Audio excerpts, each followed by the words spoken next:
Next question, what are your insecurities? I would probably have to think through a long laundry list. By the way, no one on YouTube will tell you this, or no one who's successful will tell you this. Like, I genuinely believe 99.8% of people who are ultra successful, and I wouldn't consider myself ultra successful in the grand scheme of things, but I believe that most people who are ultra successful have a massive insecurity that they're not enough. And I can tell you that's 100% the case with me. And it's something I'm working on, and at least I'm cognizant of it, whereas most people aren't. Ladies and gentlemen, like, you don't push as much as I do without looking at yourself in the mirror and always questioning, are you enough? Without going into too much detail, I had such a fucked up traumatic childhood where my friends who know a little bit more about my true upbringing and story, like, they wonder how I'm not more messed up, but this is definitely still a lot of baggage. But I can tell you for a fact, I don't think I'm enough. There's layers, right? So like on, let's say out of 5 layers, layer 1, 2, 3, 4, I'm very confident.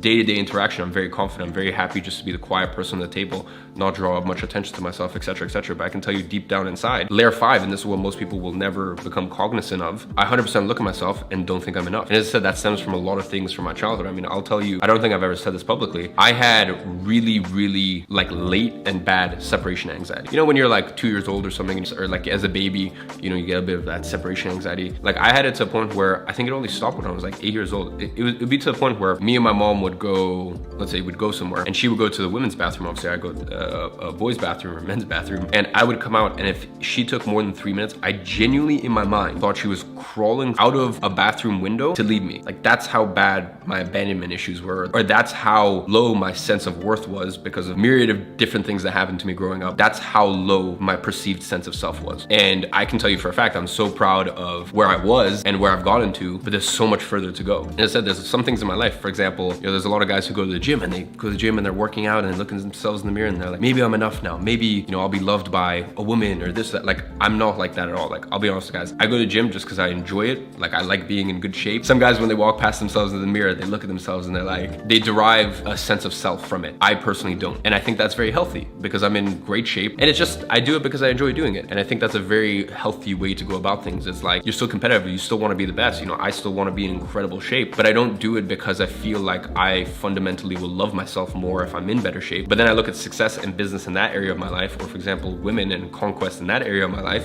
that gives me self-worth. I just think that's a massive Achilles heel. And it's been interesting for me, right? As I said, being someone who's so successful at such a young age, and also doing a lot of work to realize stuff like this about me. Now looking at other ultra successful men, like, I can see past the facade, I can see past everything. And it's so clear to me to see the crippling insecurity that they have. And as I said, these are people who on the forefront just look so solid. You look at me and I look so solid on the forefront, but you're looking at maybe layer 1 or 2 or 3. There's a lot of layers. So if you had to ask me what are your insecurities, I think, I'd have to think a little longer for like specific ones, but I think the biggest one is that at the end of the day, I still don't think I'm enough. At the end of the day, I still look at myself in the mirror and I still see a little boy looking in the mirror and wondering, are you good enough? And I think that's my biggest insecurity.